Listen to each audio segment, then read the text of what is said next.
Hello everyone, I'm Leslie Cornwell, Certified Nurse Midwife with Midwifery Business Consultation. This content has to do with the myths of running a successful midwifery business.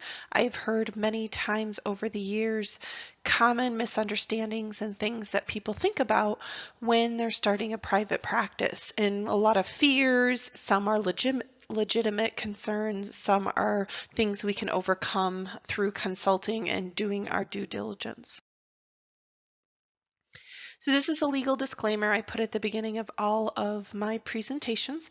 It has to do with just protecting the content. Everything we try to make is accurate for suggestions, but everybody's situation is different and unique. So I always stress to talk to your local experts, know your own rules, regulations, know what myths and barriers are present for you and how you can overcome them.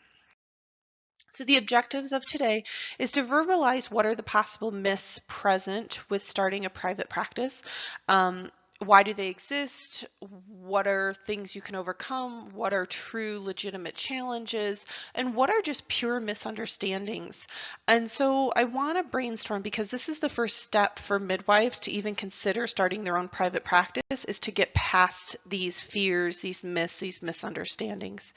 Talking about the different ways you can help the midwife practice. There's different types of businesses you can start. I like to talk a lot about self-employment versus business ownership, and really creating a good work-life balance and having the value of a team of experts around you to create a strong foundation for your practice, and how much that's going to impact the success long term.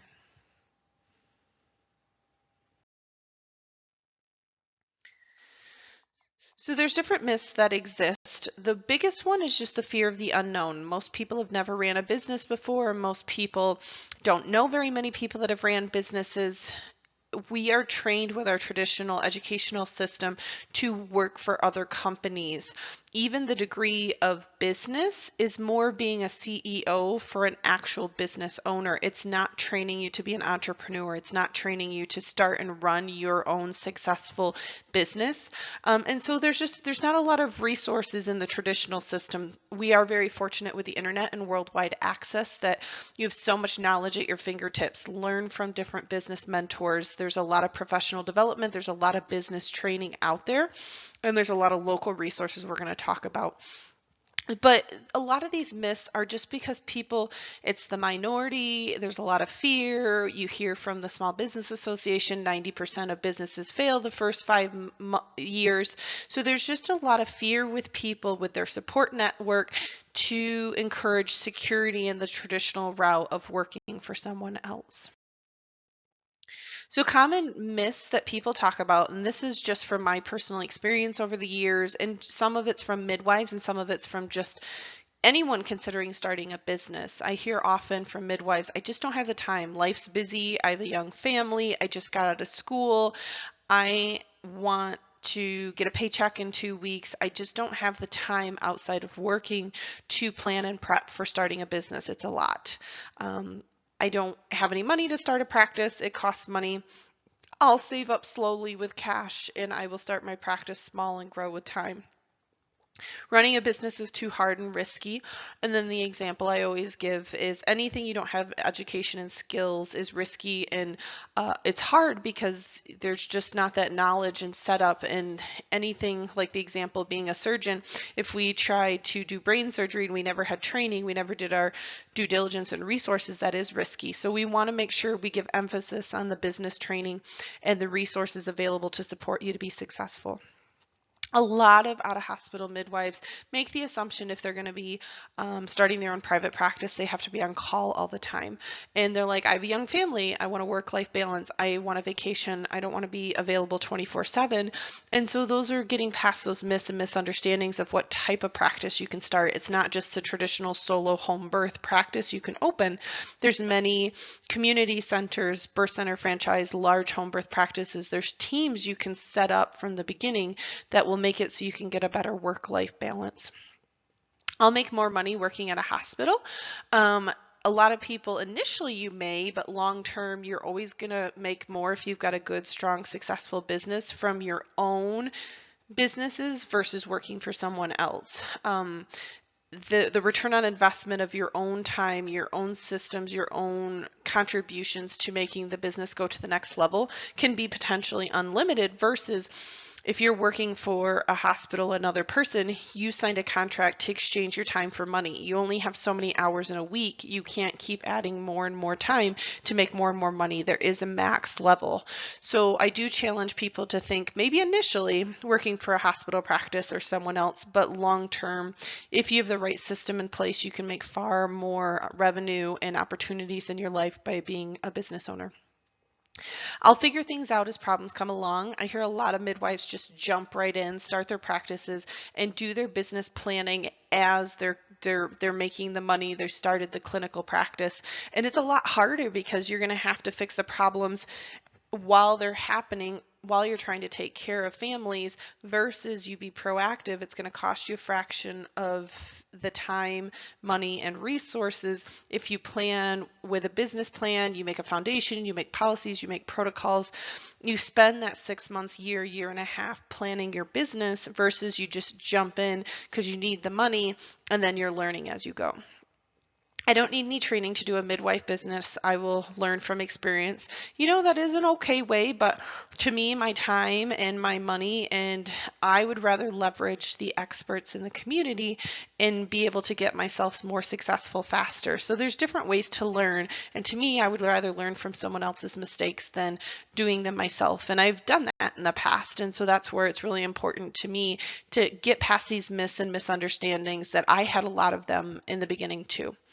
Assisting with births is the only practice I can start as a midwife. A lot of people don't get creative with our full scope as midwives, and so we'll definitely talk about that because that one is a big hurdle. Midwives think, well, I have to start a birth practice if I'm going to start a midwifery practice. Once I start my midwifery practice, I will serve everyone since there's such a need.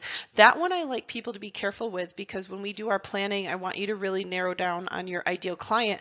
There may be tons of ladies that could benefit from a midwifery practice and service in your area, but are they really the clients you want to serve and the type of mission and values? Because it will have a ripple effect on your practice performance and success.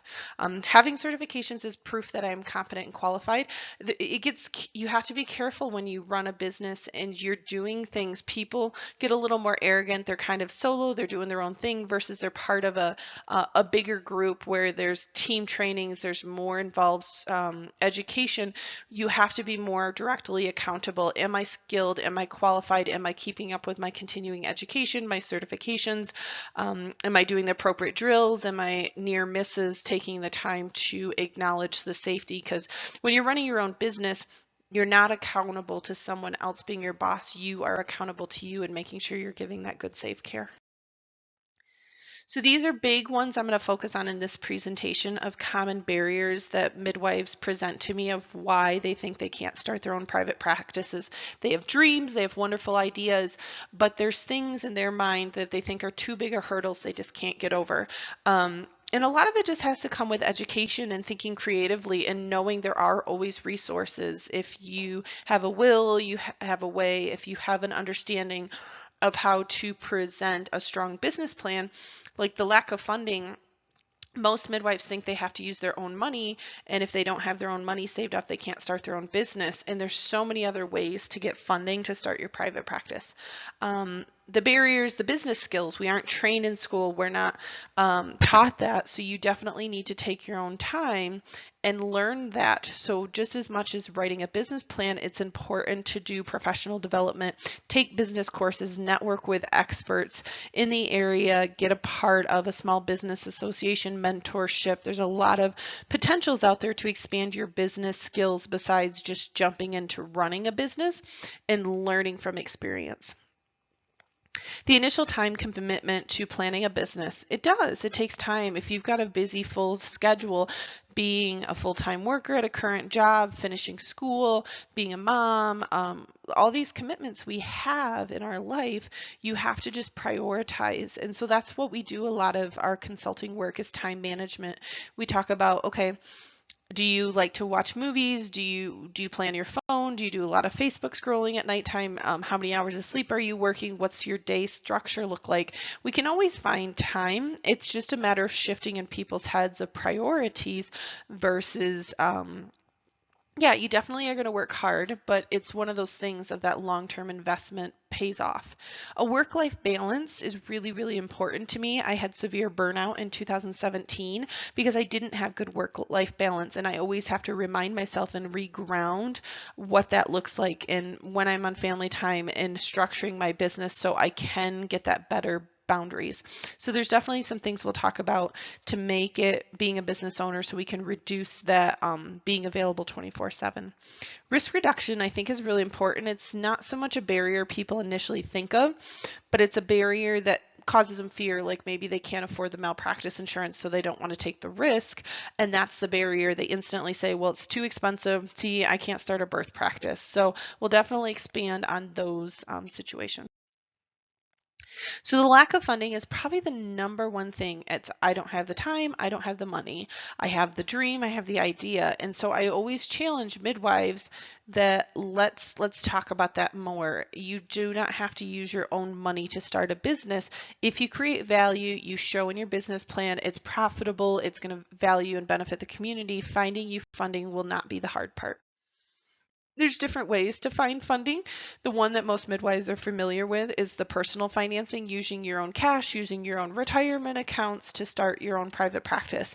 And it's okay, but you start small and then you're in this vicious cycle that I can't really add a partner because I just don't have the revenue yet. You're more likely to get burnout. You're more likely to be available 24/7. It's starting on a smaller scale. And so I always challenge midwives, like, let's look at the structure of what kind of practice you want to start and getting in a stronger foundation of a team and staff and overhead expenses the first 6 months to a year, part of your business plan, and that initial capital will go wonders in the success of your practice.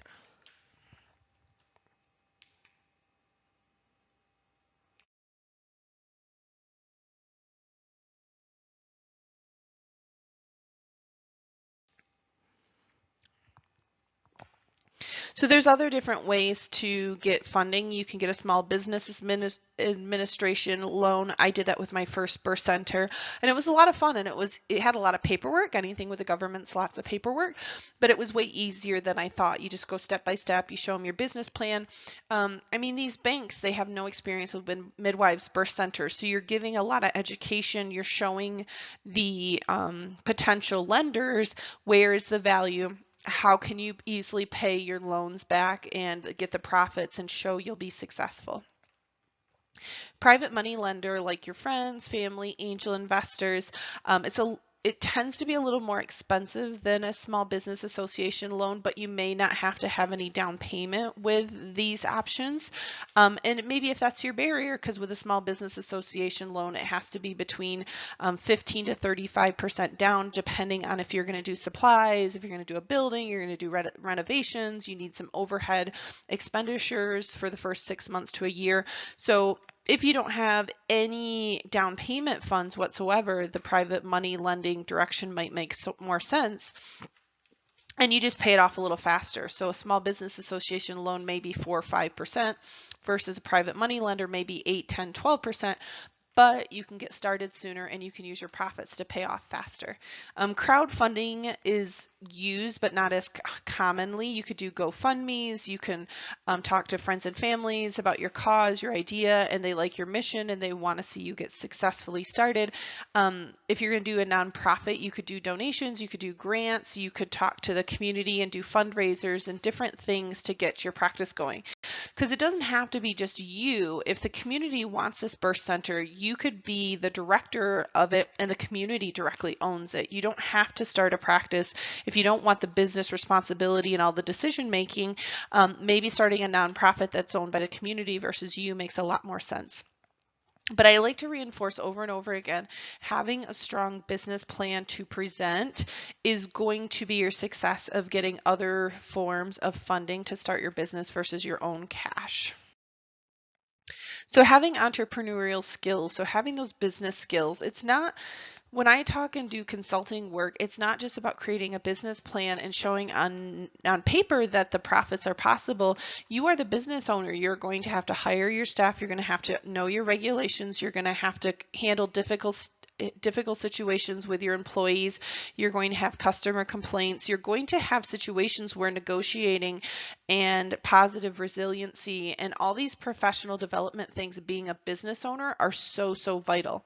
If you work for someone else, you're only one tiny piece of the bigger system. You are being hired for a job description and a purpose. If you are a business owner, you are coordinating payroll, you are coordinating marketing, supplies, maintenance of the building, clinical care policies. You have so many things to organize and set up. You don't have to be the one that does every step of the process, but you at least have to be one that's the final decision maker and aware of everything going on in your business. And you need to be able to handle the highs and lows. I always talk to midwives if they're used to getting a traditional W-2 employment job where you get a paycheck consistently every 2 weeks, whether you give 100% or you are really not, you're working part-time, you got some vacation time built up, it's quieter on call, you get the same amount of money. If you're a business owner, you're going to have the ups and downs, especially in the beginning of the reliable income, the ups and downs of the paychecks. All your staff and your team and your overhead needs to be paid first before you're paid. And so it sometimes does feel you have to have more of a resilience and a long-term vision of success versus in 2 weeks you're going to get paid. It may be a little while depending on how you structure your practice. So there's different ways to start a successful practice and learn how to do it.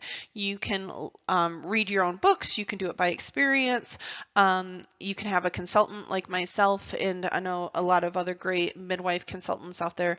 Finding a local business mentor, especially if there's another midwife doing exactly the same business you want to do and very successful. On the business side, the work-life balance, the type of style you want, work out a win-win situation, maybe help out in their practice for a few hours each week, work on some projects, and ask her to do some business mentorship with you.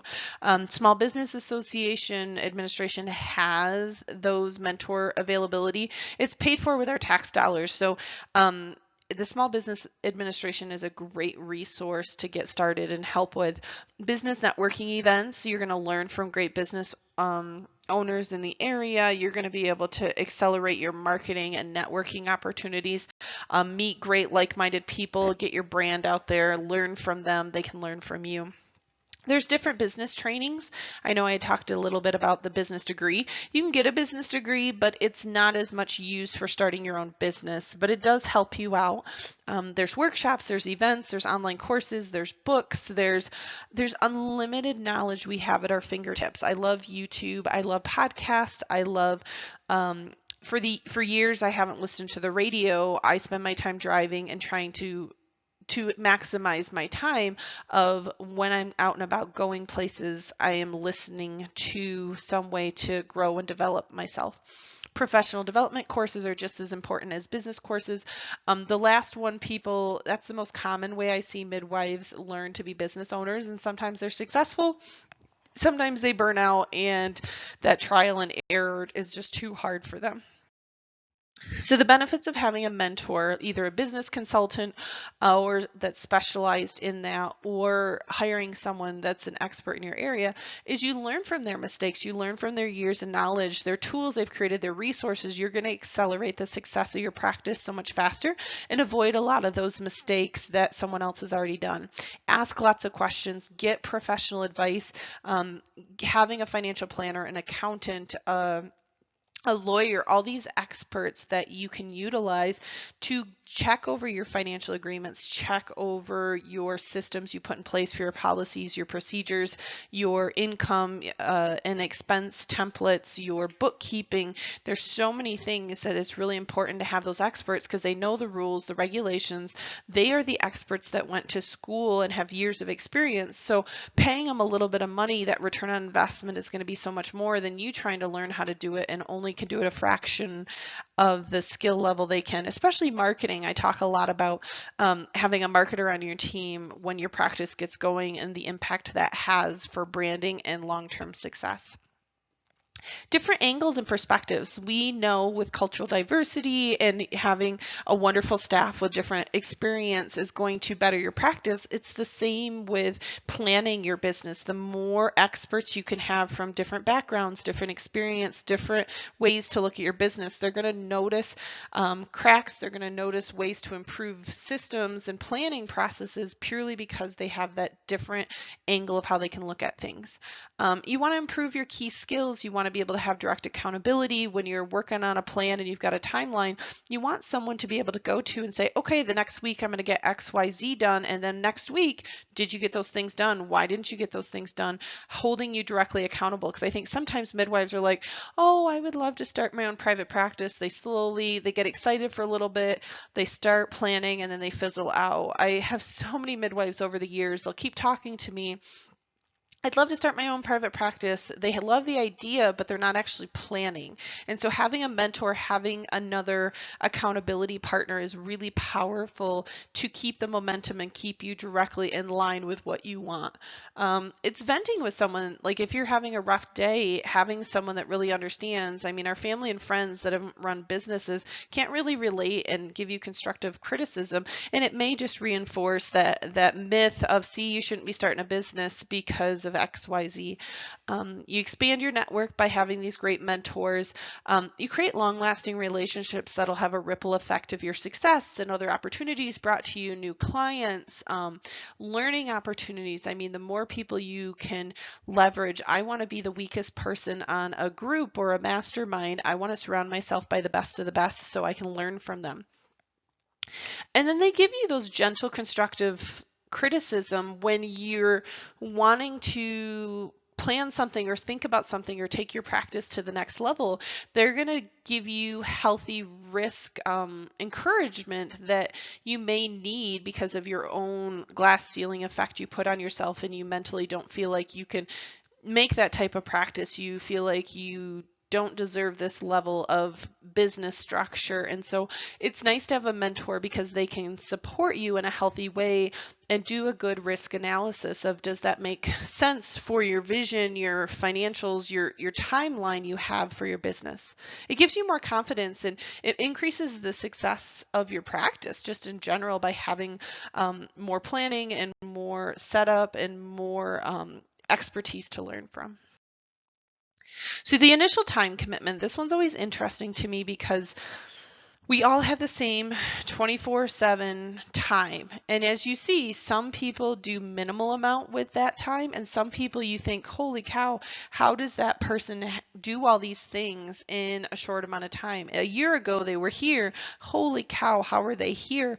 We all have the same amount of time. We choose, do we want to go to the movies? Do we want to sleep in? Do we want to binge watch that sitcom all weekend? We are making our own choices of how we're going to do that time. So time commitment to me, when people say, I don't have the time to do it, I try to constructively say, you're not tell yourself, so you're directly accountable, I'm not prioritizing this right now. And that's okay, but as soon as you tell yourself I don't have the time, your subconscious instantly will never make the time. It'll never be available. If you tell your subconscious, I am not prioritizing this right now, I am choosing family time over XYZ, I am choosing camping, I am choosing sleeping in, you're making that choice. And so we do a lot of, there's always time, there's always availability. It's just a matter of restructuring and figuring out where your commitment level is and how badly you want to get this practice, and long term, where do you want to be? Not initially, because when you start a business, you're going to have extra time, you're going to have additional investment, but I promise you long term, you're going to be so much happier. You're going to be working less versus someone else that works for another system. They're going to be doing the exact same thing 3, 5, 7 years from now. So when I talk to people wanting to start their own businesses, we really reinforce that business ownership versus self-employed, and your time is your most valuable asset. And so planning a business, you want to create systems, you want to create a strong foundation so that everybody has roles, job descriptions, you're hiring great people, and you're leveraging their expertise versus you have to know everything, you have to be everything. My heart always breaks when midwives will say, say, well, I'll do my own marketing. I'll mow the lawn because I don't want to pay X amount of money. And I always try to challenge them. What's your return on investment and what is the value of your time? So time is important, but we also have to do respectful time management and acknowledging, do you want to start a business or do you want to look at Facebook for an hour every night? Do you want to play Candy Crush in one of your games that you have versus choosing to do something for yourself to better your future? So a lot of times we'll be talking about time management and what's their daily routine if they feel like this misunderstanding of time is not available for them. So time management skills, we look at schedules, there's always time. Like, I think the biggest thing for me was I have a pretty busy, productive schedule, but for me to take it to the next level and get more projects, get more family time, get more me time was transitioning from sleeping 8-9 hours a week to more like 6-7 hours a week. Once I did the research of what a lot of the very successful business owners did was they did miracle morning. They had a direct routine every morning to get started right and make their whole day more productive. When you start adding in exercise, meditation, journals, planning for the whole day, you're going to get more time back because your memory is going to be stronger. You're going to be more efficient. You're not going to have those lows where you want to nap and you're feeling like crap. If we're not feeding ourselves well, we're not taking care of ourselves, we're not going to be nearly as productive with our precious time. So having a schedule, looking at where is extra availability of time, maybe it's in the morning before everybody gets up, maybe it's after all your kids and your partner goes to sleep, like where is there time in the day we can find to do this planning for your practice. Making a strategic timeline, making a vision board, those things make it more real.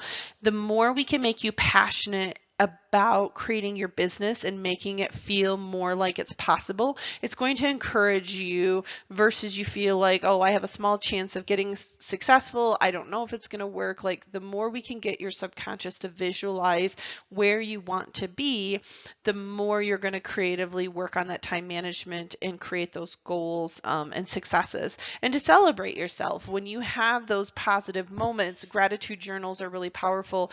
Giving yourself credit as a human being, that we are human. If you're super tired and you planned at 9 o'clock at night to do working on your business, but you can barely keep your eyes open, being able to forgive yourself and say, okay, I'm going to go to sleep now, but I'm going to wake up at 5 in the morning because that's my 7 hours of sleep or 8 hours or whatever.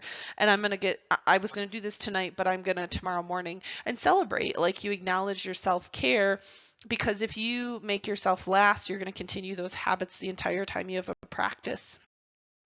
So the work-life balance is something that was hard, and I go through waves because when you're so ambitious and you keep saying, well, I'll hang out with family later, I'll hang out with family later. There's a reason midwives have a high divorce rate. There's a reason a lot of midwives' kids feel that midwifery is more important than them being a mom to them.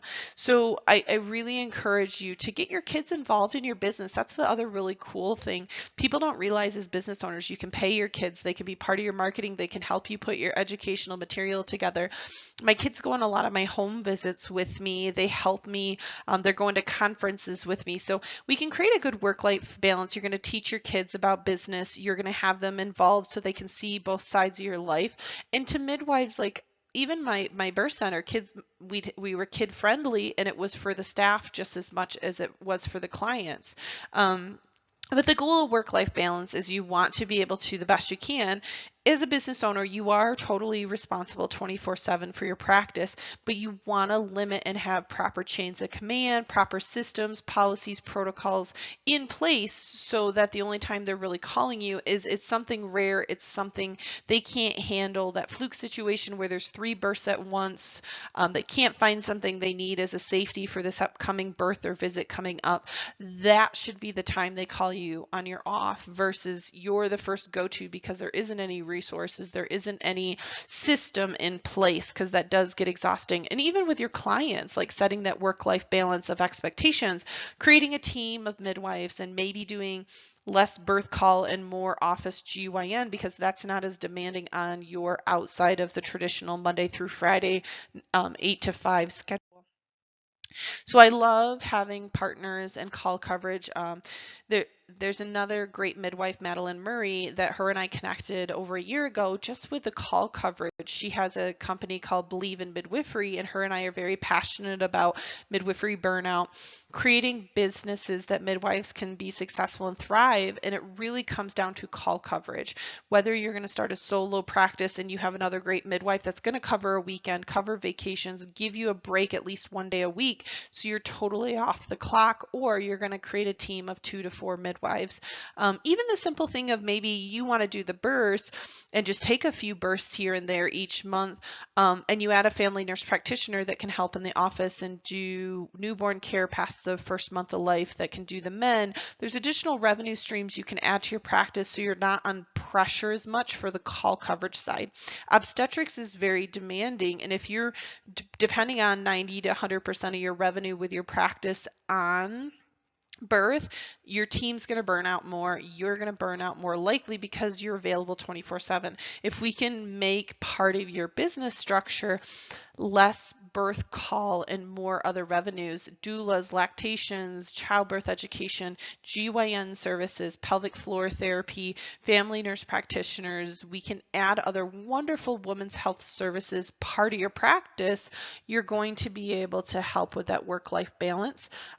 Limiting the birth locations. Having a home birth practice is a lot harder than having a birth center hospital birth coverage, because you have one location, you can have a few birth rooms that you can go down the hallway, versus if you do home births, you've got to have a call coverage of A, B, C person. Even if you've got a group of 3 midwives, you guys are all more available because a midwife can't be at those multiple home births that could potentially happen at the same time.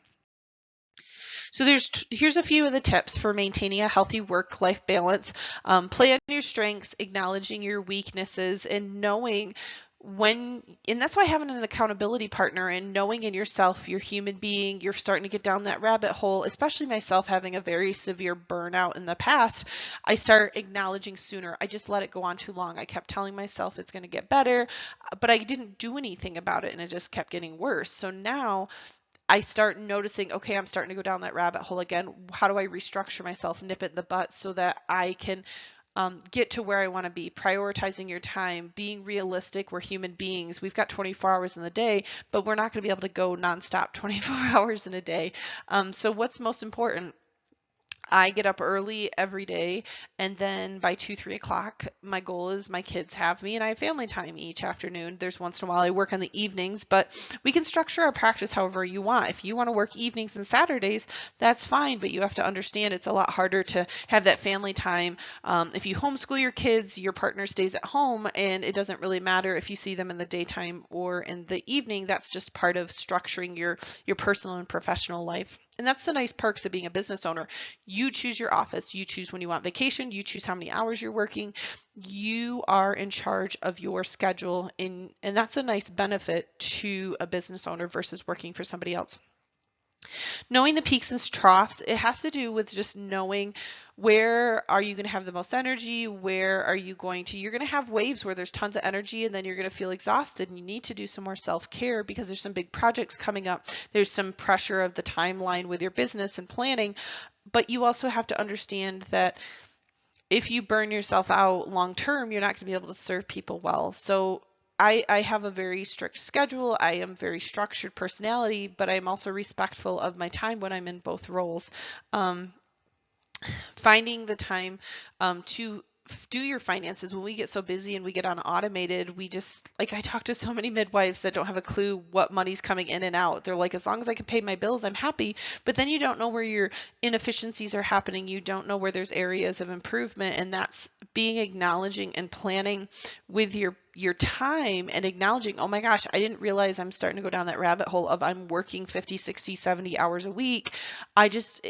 It's a snowball effect if you're not directly acknowledging your finances, your time, where things are going.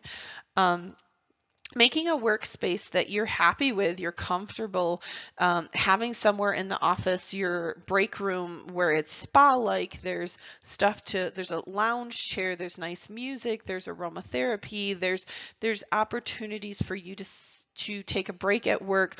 and to structure your practice so you can just separate, tapping into technology, automating your systems in your practice more, patient portals, automated scheduling, resources, having a Google Drive where everybody has access at the same time and can modify things, clear communication. They're going to be less likely as a team to be calling you when you're at home to find something, to know about something. Strong training manuals for your team, anything we can do to make your business system more efficient. When you're not directly at the office, you want to make it very minimal that people are needing to call you for questions or clarification or needing you for additional backup coverage for birth. Adding exercise is just a must. Being a business owner, being a person in general, it improves your stress level. It makes you healthier. I mean, if we don't have the resiliency and endurance, you tend to be shorter with your patients, your staff, your family, yourself. So self-care, exercise, making sure you take care of yourself is so important.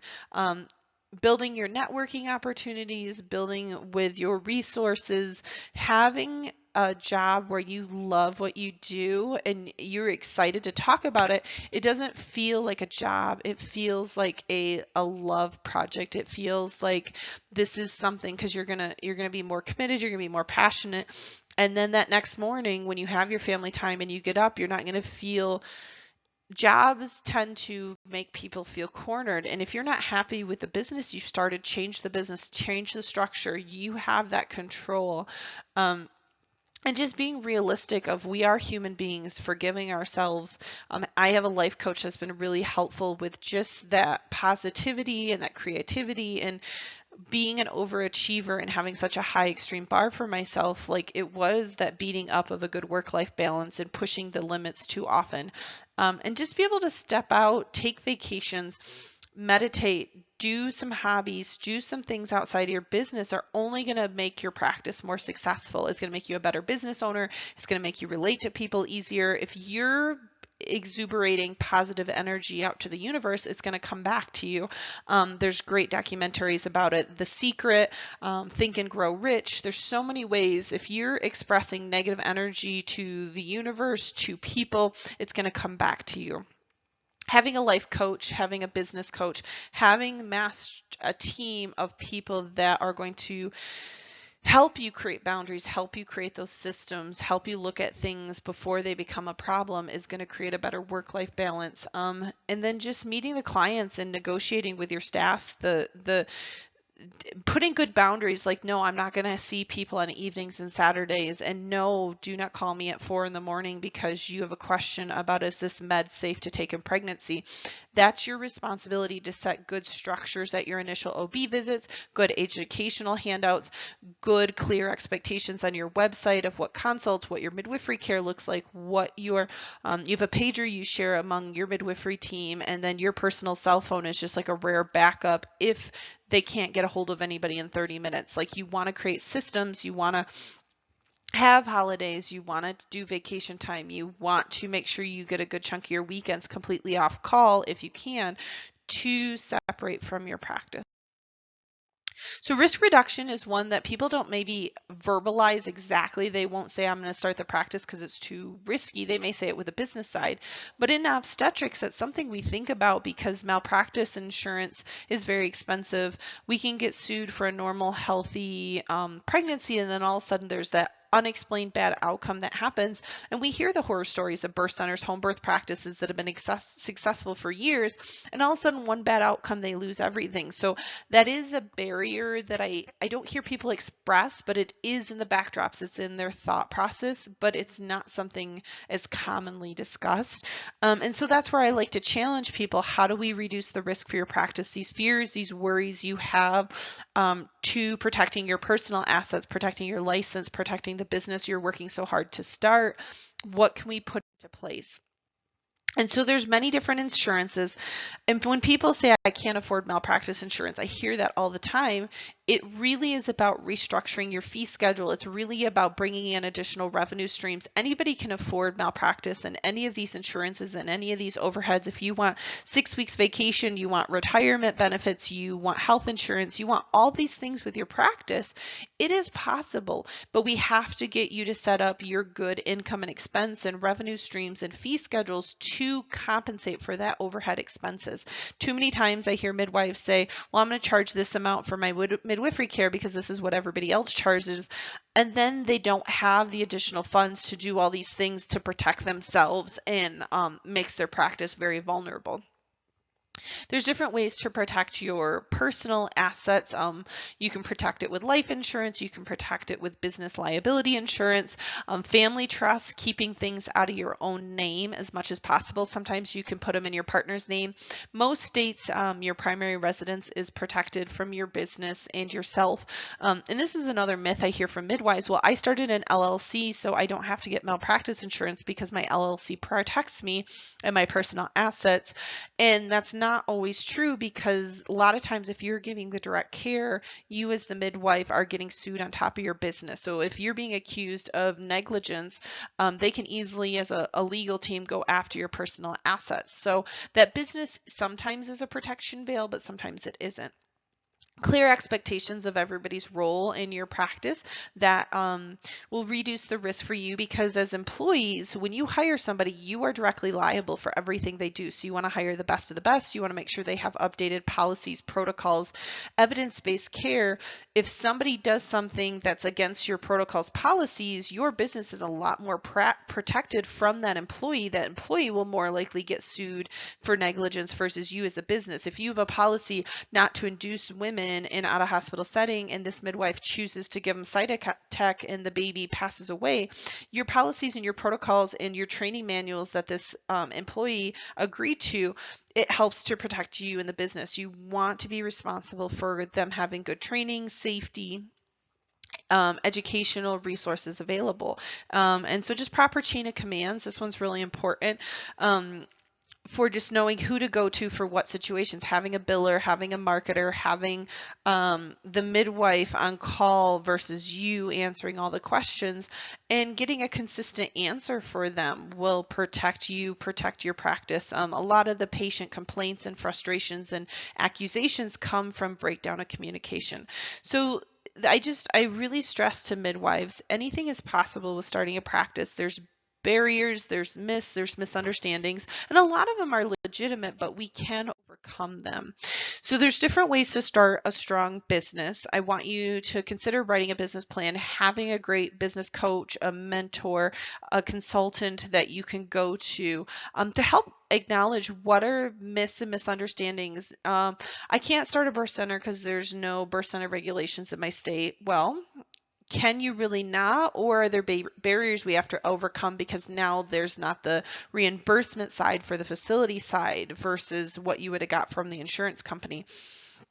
So having a vision board, having short-term, long-term goals, leveraging the experts around you, valuing your time. I think that's what's so important, and what we're worth as midwives. I think nationally as an average, we're too dirt cheap for the services and the amazing care we give, because too many midwives, it's a love, it's a calling. They want to be accessible to so many women, but then they're not. A lot of these myths come out where they just don't have the funding to create good systems and support for their practice, and it doesn't last long term. So I always stress to midwives, let's talk about these myths, let's talk about these barriers to starting a successful practice, and how can we overcome them and implement that strong strategic plan.